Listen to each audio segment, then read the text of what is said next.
All right, I think we are ready to go live. So thank you all for coming in on a Sunday to, well, that's us coming in on a Sunday to join Luna for her 6th birthday. And we do have Grizzer who's participating as well. And we want to welcome Keith, who is here and visiting, Keith Best, who's visiting here and is helping with the webinar tonight, being a good distraction for Luna. And we're very happy to see that Grizzer is a willing participant to hang out with a visitor at the fence. So that's progress. So that's great, great stimuli for Grizzer as well. We're here to celebrate Luna's 6th birthday, and it's been a long 6 years. Luna girl has had some issues, and I certainly think that she's come a long way, and we are in a good place understanding what her needs are. And so I think that's a real happy moment for us. So we're going to just share with you a video of Luna's history, and it gives us a clear idea of her as a pup. And then her birthday treat is a pig's ear. We're trying to figure out how to give her a pig's ear and Grizzer a pig's ear and not create chaos, but we'll get to that here next. So I'm going to share my screen, and like I said, what you're going to see is a video of Luna as a pup and get an understanding of who she is and what she has been through. International Wolf Center Ambassador Wolf Luna, born on March 25th, 2012. And as we start Luna's little bio here, she again arrived in Ely on April 13th, 2012. So she was quite a bit younger than Bolts when she met the exhibit pack, and this is customary for us on the first day that the pups are on site. We want to stimulate that prolactin hormone in the adult wolves, and so we bring them next to the fence. Luna was a little bit different than Bolts. She was younger, but also we noticed that her coat condition wasn't as good and her mobility wasn't very good. She had a little bit of a pot belly, which I believe is, we treated for some parasites were an issue. We did a little bit of vitamin investigation, and we found that she was lacking in vitamin D, and that led us to also do some other veterinary investigations, and we found that she had really small fissure cracks in her femur, and we discovered some bone density issues, and we actually had to take her to the University of Minnesota hospitals for surgery to repair a femur fracture, which was all very overwhelming for a 1-month-old pup. And so that meant that care, post-surgical care, was very, very critical for her. She was not to roughhouse. She was not to put a lot of strain on that leg. She was to remain clean, and certainly we didn't want to, we use a lot of blankets, and we're washing blankets on a regular basis for her to keep her comfortable. And we still wanted her to have a relationship with Bolts, so we had to set up a design that her and Bolts could socially engage, but not physically roughhouse. And so that created a scenario that we probably see today, where Luna's a little dominant, because she didn't have much dominance on her when she was a young pup. And you can see in this video clip here, we tried to make her as comfortable as possible with as many things as we could. Certainly her glossy coat is showing here. You can see where the response of the nutritional supplements and treatments really improved, and her mobility improved after their fracture was repaired. You can see her back right leg is still has a little issues. Certainly the head of the femur didn't form all that well on that leg, but the fracture healed, and a nutritional supplement helps get her coat back in good condition. But we continue to have a little bit of food possession issue. Here she's doing an aggressive threat display towards Aiden, who just merely brought her a deer leg, as a pack member would. As we continue to mature into the fall, we noticed a few more differences that became apparent on the introduction day. Bolts being very appeasing to the adult wolves here, licking Aiden in the face, where Luna a little bit indifferent to the adults, ears pricked forward, not really interested in engaging, and that continued to be a pattern for her. Ears pricked forward, not showing submission to the adult wolves, and that may very well have been because she needed so much extra care to protect her while she was healing, that there was never any dominance for her, and she never really had to fall into a rank order. Or it may have been a situation where having a nutritional deficiency had created a more food possessive behavior. Regardless, we did not see the type of pack bonding of dominant male, dominant female with Aiden and Luna that we had viewed in the past. It seemed that they were on opposite steps. Their actions were less pair bonding like Maya and Shadow and more confrontational. So here Luna is attempting to do a little pair bonding. Aiden is doing a submissive jab in a posture that is a greeting posture. And Luna continues to just try to stand over, assert dominance, do maybe a little bit of a squash, and certainly not have that social bonding response. And we had this continual interaction between Aiden and Luna, again, a little bit more antagonistic and less social bonding. So that seemed to be the way that things were progressing. Aiden certainly can be a very formidable pack member, and certainly one that has been known to be stern, but we also know that Aiden has a lot of social bonding capabilities. We've seen him bond with these 2016 pups. We've seen him bond with Bolts in a way when he first came in, but the situation with Luna was always antagonistic, and these preemptive screams of Luna again showed that rank and social behavior wasn't quite that tolerable. And again, so there's a possibility that if she didn't bond with Aiden, she could bond with Denali. But sitting on Denali was not going to form a social bond either. So Luna tended to be on her own, doing her own thing. She is a very animated wolf. She likes to roll. She likes to toss. She certainly has a lot of personality. This is a wolf that is certainly, like I said, entertains herself, doesn't necessarily need a pack member to be socially engaging. So we saw a lot of this behavior while she was in the exhibit pack. So it never really formed with a dominant pair and kind of the social bonding that we had with Maya and Shadow. It seemed to be the males had a rank order, the males had a bond, and then there was Luna. We don't know if that was a nutritional deficiency or if that was caused, again, by circumstances and how she was reared to protect her during that critical time, but she is who she is, and that's who she is. So we are definitely working with that and trying to make accommodations.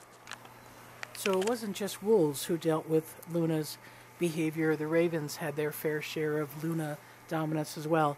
So obviously when we brought the 2016 pups on site, we were concerned about that behavior. The adult wolves seemed to be able to deal with it, but pups need to have a bond with their future pack members. They can't be intimidated by aggression, and so we were watching that very closely, and we saw Luna focused, and we knew that prolactin hormone can kick in and create a little bit of focus, but as the pups got older, it seemed to be the focus seemed to be more predatory.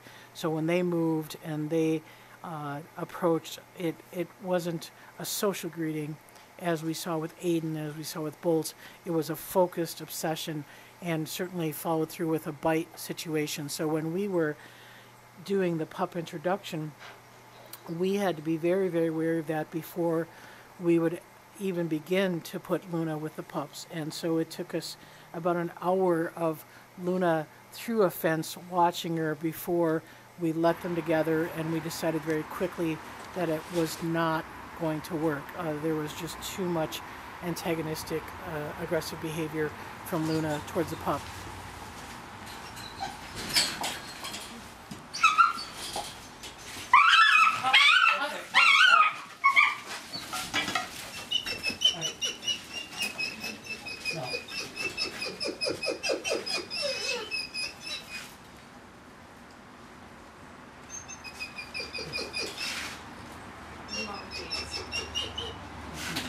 Open this one behind me.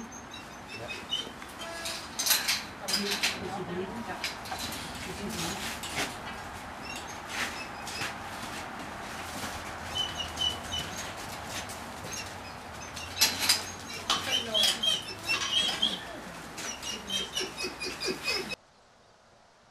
wraps, and that traumatized Grayson.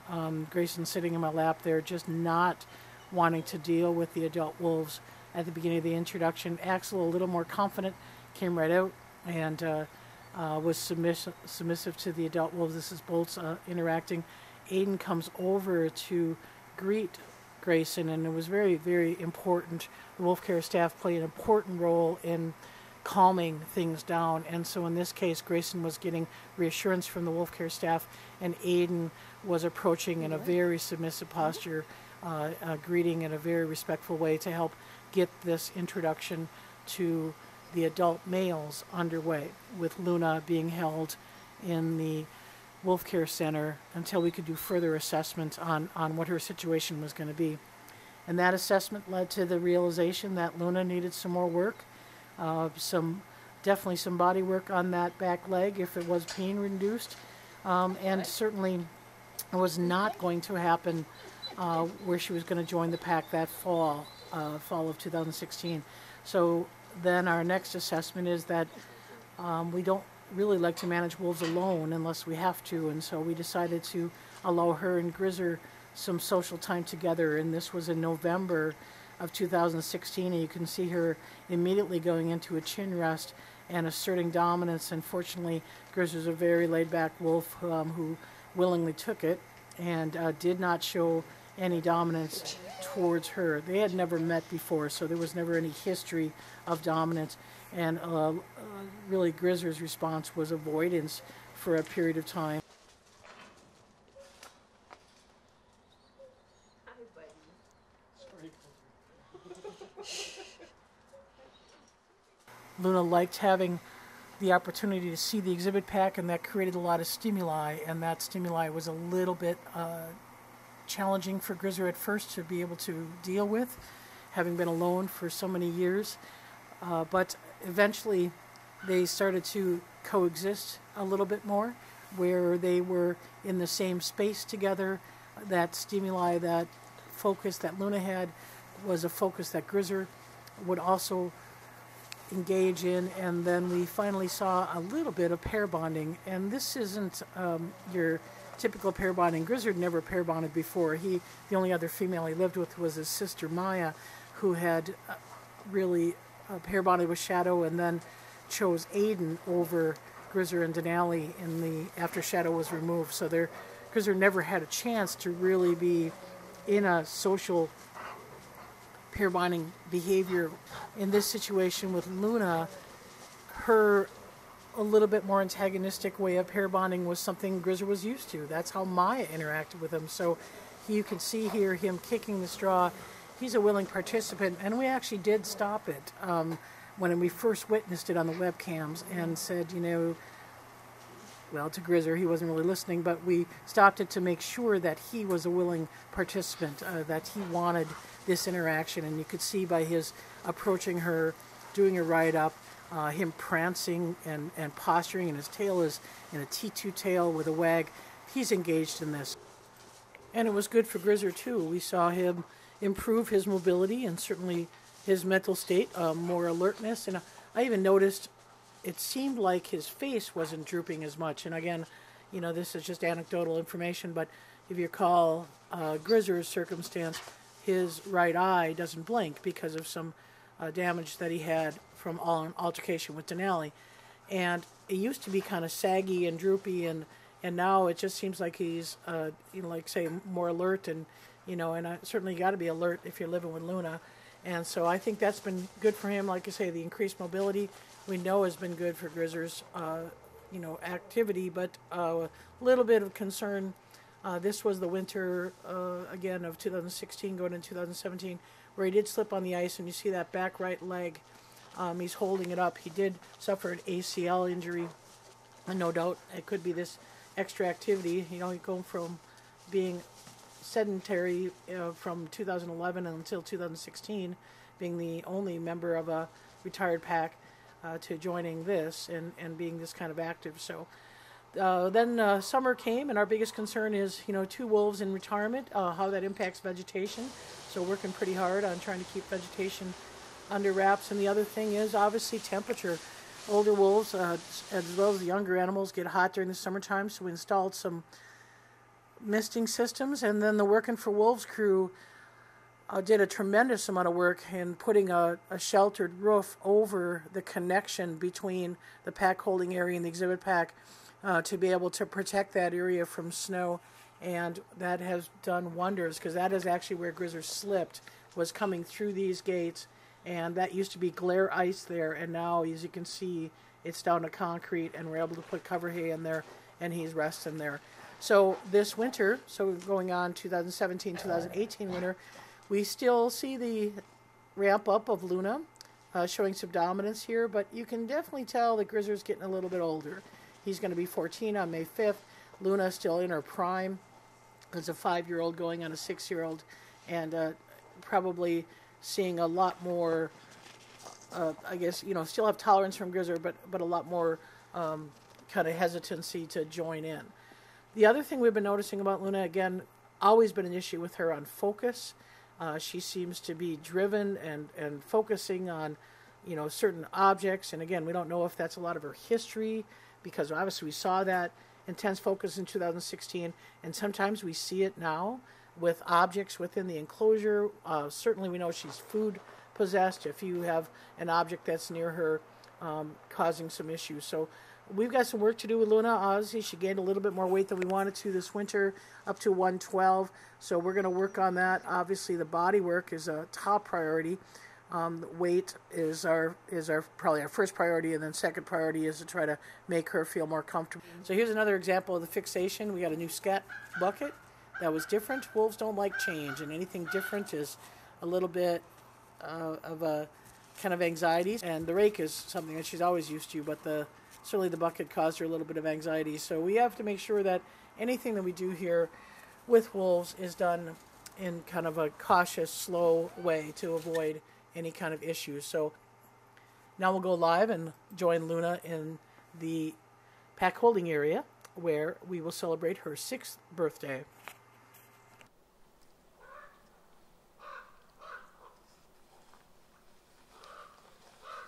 But obviously this is a special time for us. Certainly Luna's been through a lot, as you see, and I still get a lot of questions from people about, Luna wants to lead the pack, Luna should lead the pack, and I really just want people to really think long and hard about Luna's vulnerability. And I'm not sure if you watched the YouTube that I posted on Friday night before I left work. It probably didn't go live till Saturday morning, but those Arctics are incredibly powerful, and their ability to pick up weakness is very strong. And it's certainly concerning to me that Luna would be in there and have either a tail pull or a leg pull or something like that from Axel.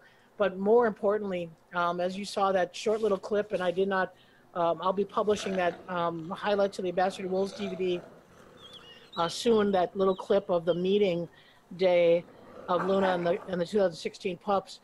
It was intense. I mean, it took us an hour to get to the point where we felt safe enough to open the gate, and it took us 10 seconds to realize that it wasn't going to work.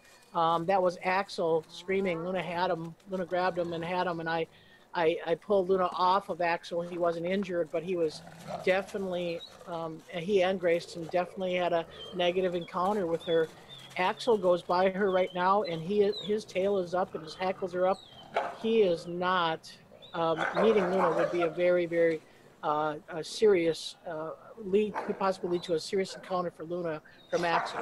I'm not certain if Grayson would have the same, because Grayson's a little bit more timid, but certainly I'm concerned about Axel. So Cameron, she can have a pig's ear. That's her birthday present.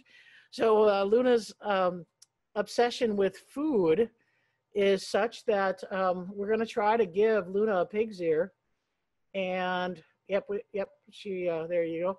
And we're going to try to get one for Grizzr, and I'm not certain how we're going to do that. Anne, would you maybe want to walk out? Tina's right behind you. So there you go. You want to maybe take one around the backside and see if Grizzr gets one. But Luna's obsession, Luna loves pig's ears, as you saw from the video. Tossing pig's ears is a fun thing for her.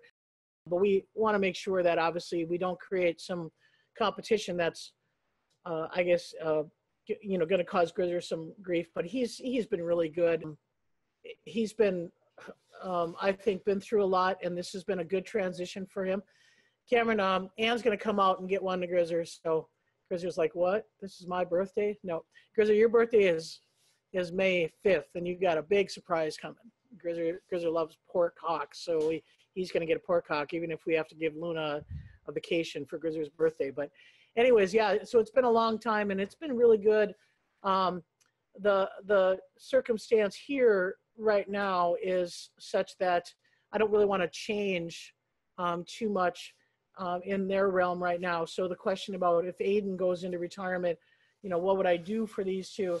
And I think at this point, actually, I still think Aiden's going to spend the summer there unless we've got some surgical issues. But at this point, I don't want to mix up Grizzer's world. Grizzer's going to stay with Luna, even if that means Aiden living alone for a little while. And I think if you ask Aiden, he might welcome that. I think Aiden's biggest preference is to have wolf care staff give him massages. So our Arctic's typically more dominant. We've been through dominance before. Shadow was a pack leader. Yeah, that circumstance in 2002 with Shadow and Malik was that we had introduced them to older wolves, and the wolves that they met were 7 when they met them and 9 when the Arctics reached maturity. Well, that's real problematic, as we can see right now, as the Arctics are hard on the older animals, which is why we usually have buffers in that 4-year pattern. The problem is we don't have a strong enough buffer. Bolts, he could have taken leadership. The pups were ready, I think, and we're looking subordinate to him, but Bolts just didn't have it in him. Now, the challenge that Bolts has is that middle-aged structure. We never intended for that middle-aged structure. Maybe your birthday girl, but remember you're on a diet.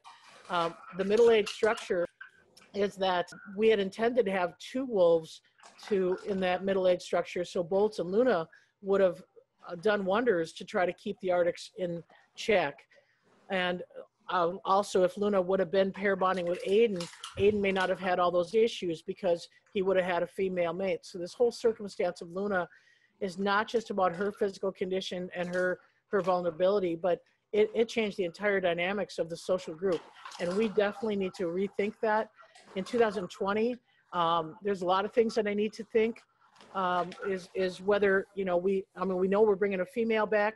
Do we,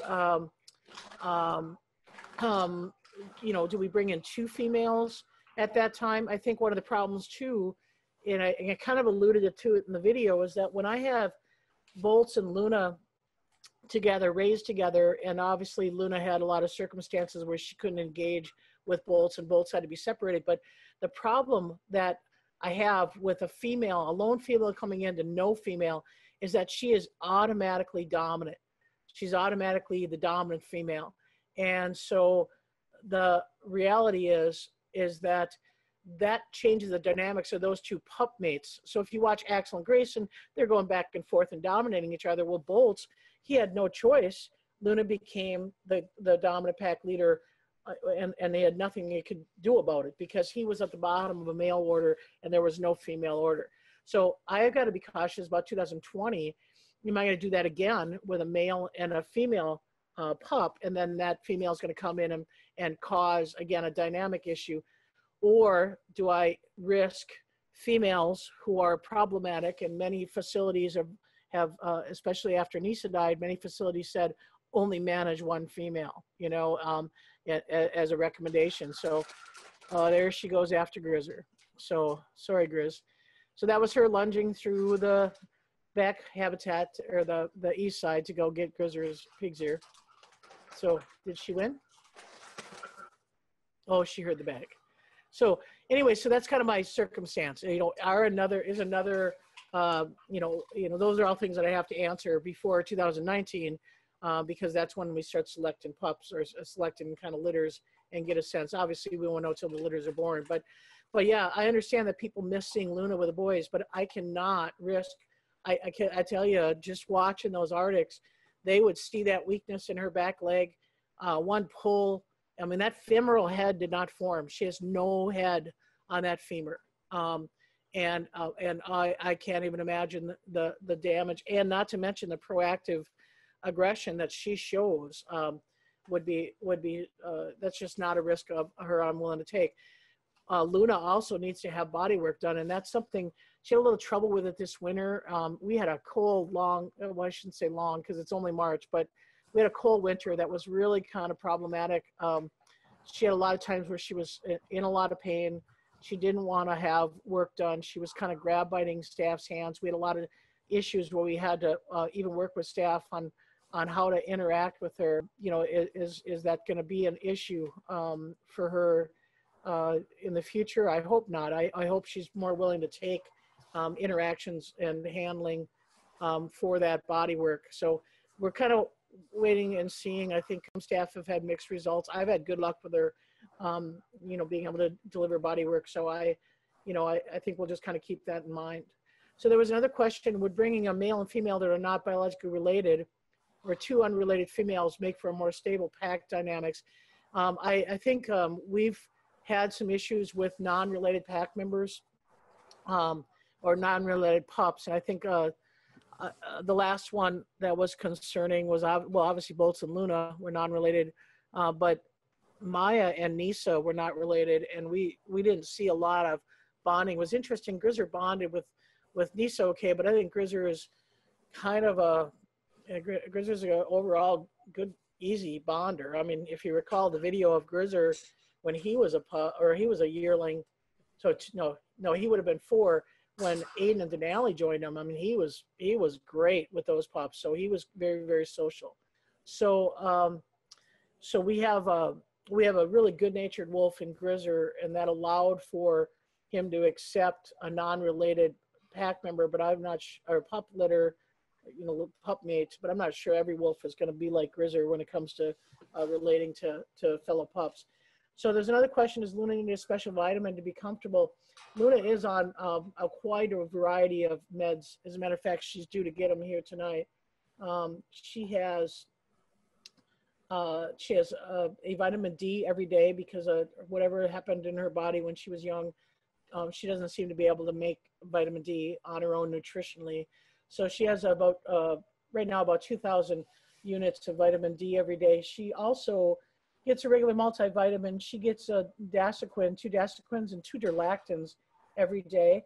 And I think that's it for right now. The only one who has more medication is Aiden than Luna. So it's doing pretty well. And we haven't drawn blood on her for a while, but we think we've made kind of the right strides. Certainly the weight gain this winter was a little bit challenging. And just to explain her diet, we can't give her a carcass or even just a deer leg.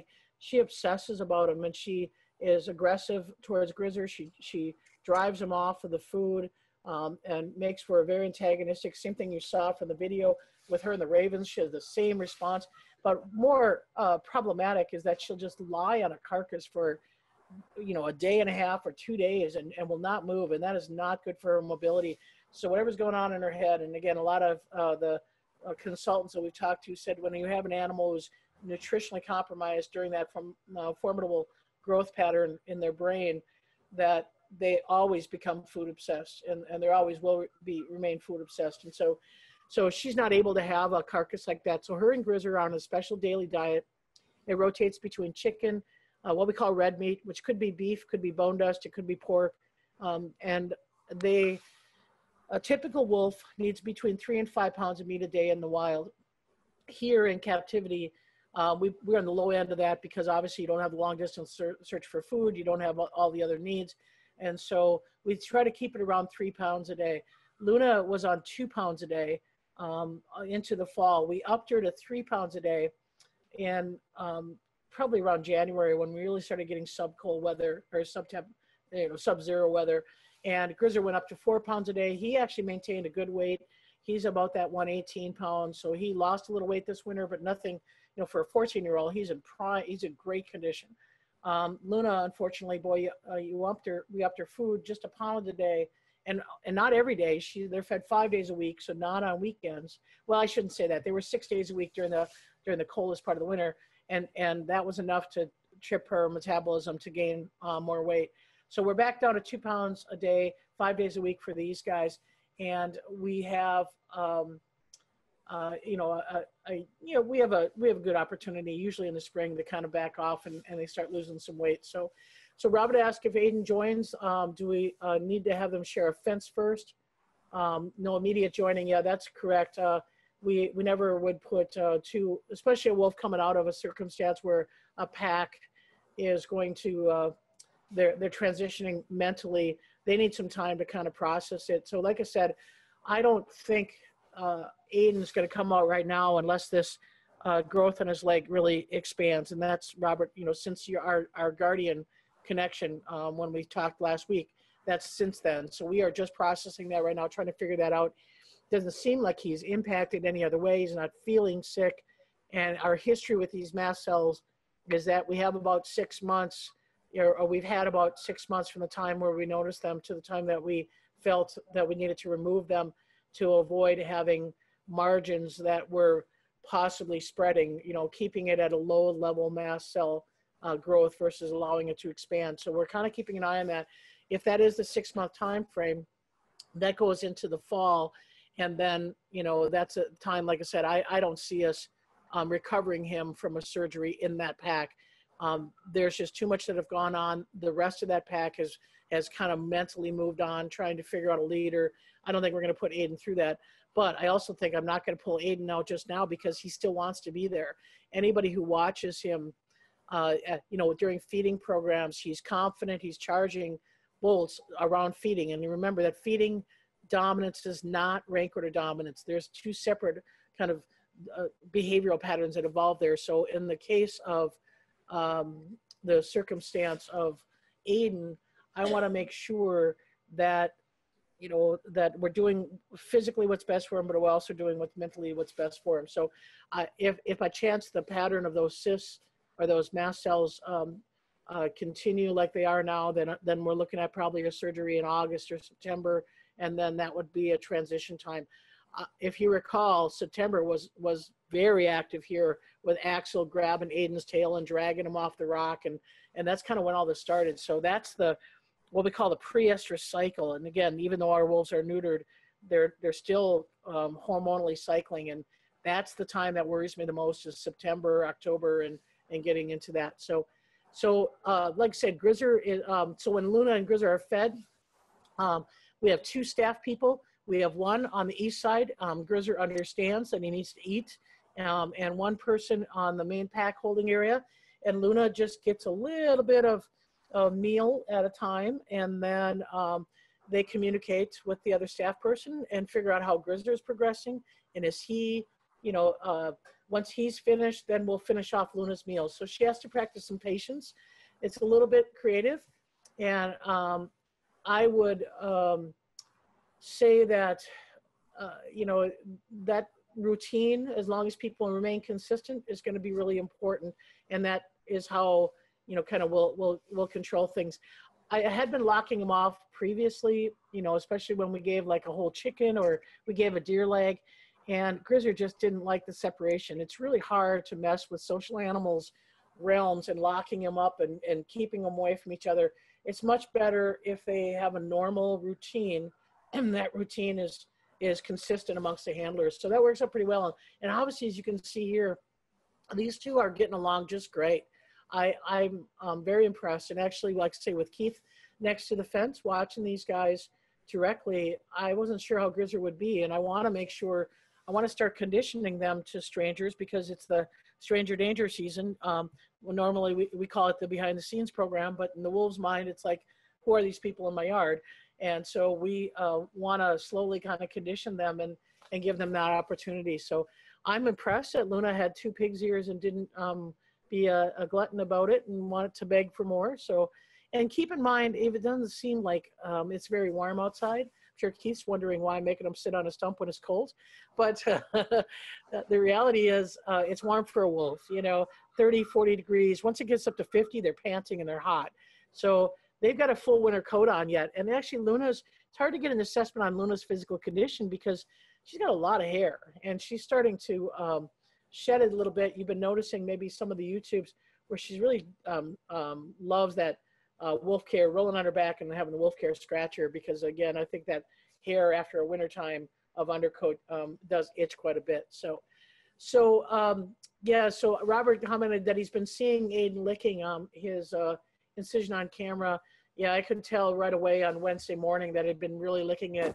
It was red and it was a little bit open. So, and then I felt it that morning, and it is a pea-sized lump. So I'm going to keep track of that. So yeah, so Maureen noticed that Luna stole a bowl the other day, and dumping it and carrying around the enclosure. Yeah, I was by myself that day. So I was trying to feed Grizzer, and I figured I didn't want to lock him up because I didn't want to create some issues. So I went in and fed Grizzer, gave Luna a bowl, and figured that would keep her occupied. So, you know, they're pretty good about it. Although I don't know if you could tell on camera, but I couldn't. It took me a while. I had to get a rake to get it back, because wolf food possession certainly doesn't have anything to do with respect for handlers. I mean, they'll guard and possess food from a handler, even though they may be submissive to a handler. So it is a different mentality, you know. And I go back to thinking about the function in the wild.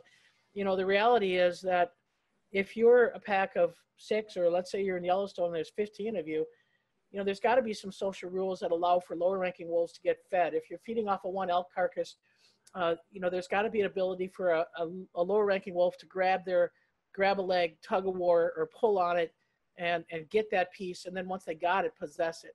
And so when I look at functionality, and a lot of people say, oh, you know, that's just being disrespectful. No, you know, it's being evolutionarily functional, meaning that you're surviving in the wild because you have that ability to guard and possess food no matter who your rank is.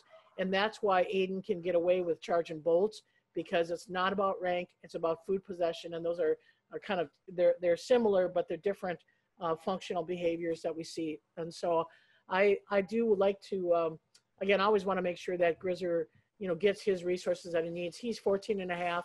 And if he did want to, you know, not engage with her, he's got plenty of places to go where he doesn't have to deal with her. But he's there, and he's having, you know, I think a great way in what we have to recognize are the final years of his life. I mean, the oldest wolf we've had here is 15 and a half. And I know that, I thought the Wildlife Science Center had a wild-caught wolf in captivity that lived to be like 21 or something like that. I don't see that in Grizzer's future. You know, again, I thought Shadow Malik were doing pretty well when they, Malik didn't make it to 14, and Shadow barely made it past 14. So I'm certainly watching that. You know, the big thing when we do wolf care is, what do the water bowls look like? Are they drinking a lot of water? That's one of the things to kind of look at. So yeah, Luna gets pretty, she's 6, he's 14. You know, that's a lot of age difference. You know, sometimes he wants to interact. Sometimes, you know, she definitely, it's, you know, you kind of feel bad. She's a 6-year-old. Yeah, great. She should be with the younger pack, but I just can't trust that her safety is going to be, you know, not be compromised because of it. I just can't. I watch Axel. Boy, he's got some tenacity. He is, you know, I've seen him grab Aiden by the tail and just drag 130-some-pound wolf right off the rock, and just the grab bites on Aiden, the scarring on Aiden from this winter from bites have been pretty intense. To do that to her, who's got already a vulnerability and not completely healthy, you know, without that femoral head, I just don't. I really would worry about that. So.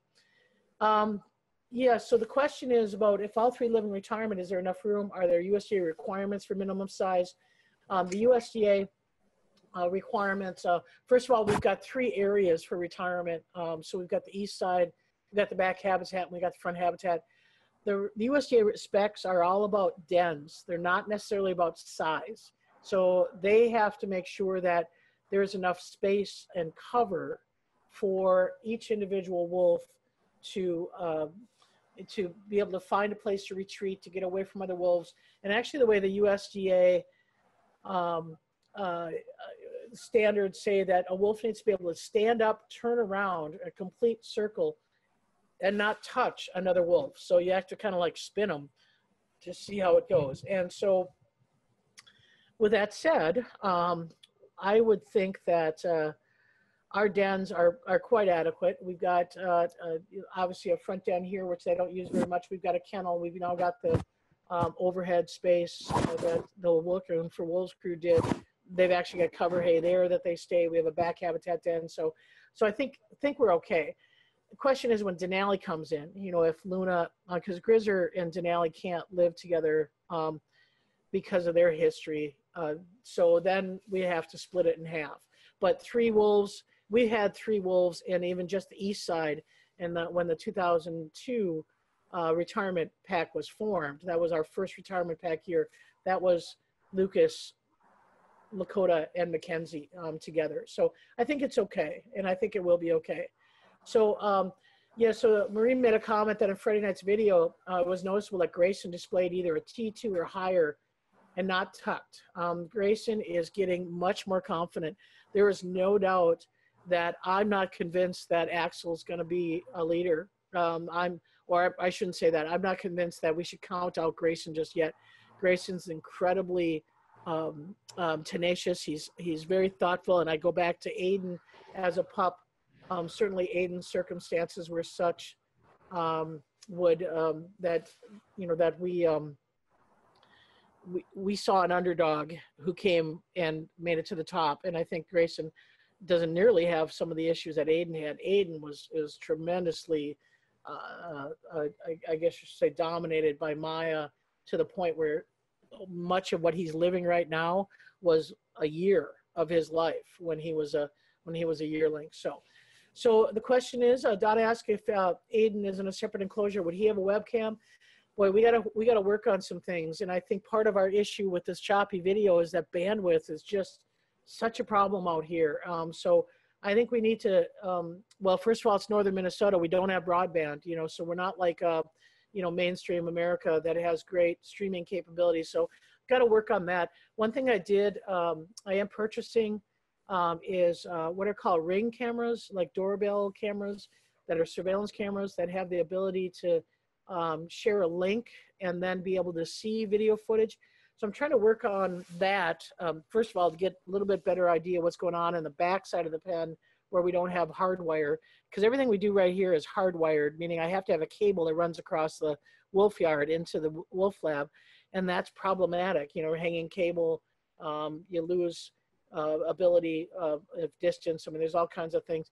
I swear a majority of my life should have been spent in IT more than wolf care, although I don't want that. It'd be nice to hire an IT person who could just come to the lab and say, yep, this works, this doesn't work. I have no idea why the video wouldn't play on the other computer tonight. But anyways, regardless, we're gonna, what may end up happening is we may alternate on days if they're not together.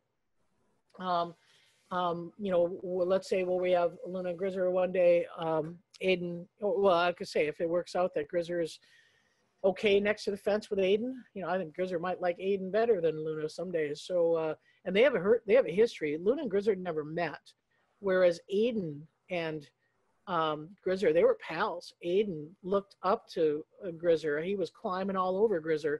I mean, he was definitely a social being in Aiden's first part of his life. So Aiden might be excited to see Grizzer. So I might be off base. You know, where maybe Grizzer's going to like having Aiden as a pack mate, and then we won't have to worry about this issue. So one thing I wanted to do before we checked out here is I haven't heard Grizzer howl lately, and I didn't get him to howl in the video. So I'm going to try to step out and see if I can get them to howl and see if Grizzer would let out a howl. Grizzer has a great howl. He was a little camera shy the other day, but he's looking like he doesn't really care about the camera today. So I'm going to step out.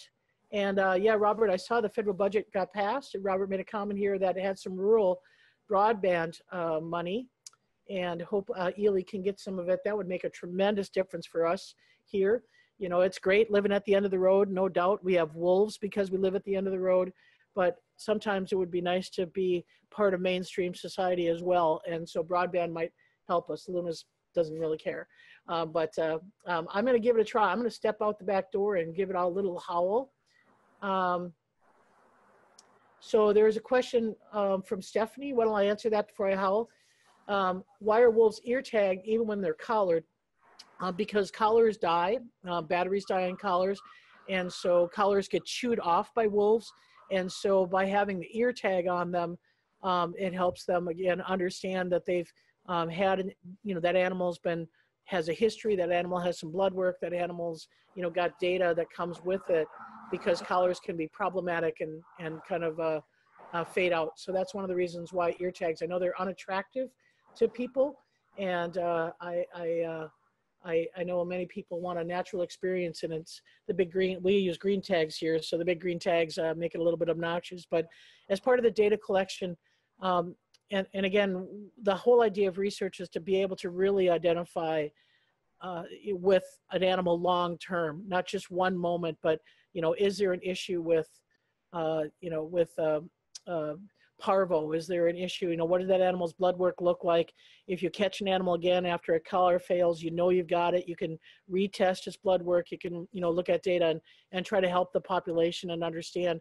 And especially in this time of changing climates and, certainly changing habitats, if we have moose decline here, understanding how that impacts the predators is an important part of it. So, all right. So I'm going to go out and howl. So let's do one test. Cameron, can you give me let me know that I can hear you?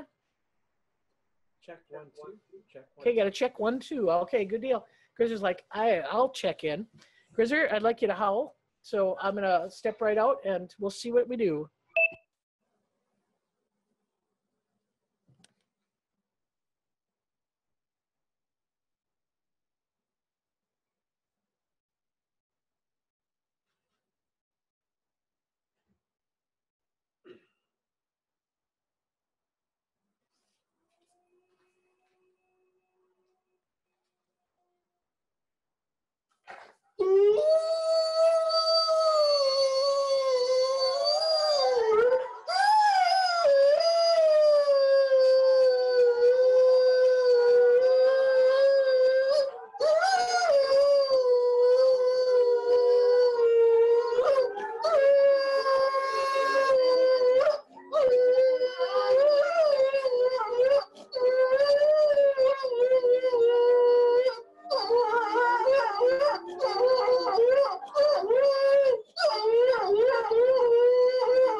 All right, so happy birthday, Luna.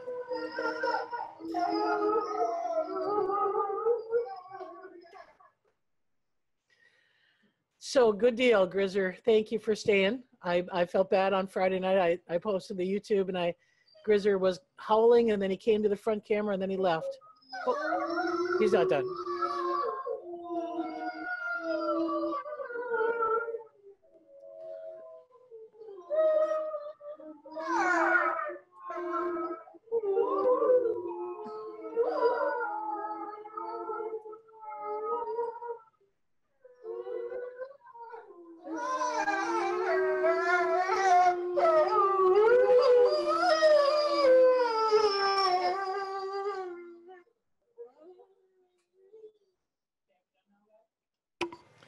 All right, so I wanted to just follow up a couple of questions that came in, and I think I really want to make sure that I have a kind of a answer for this.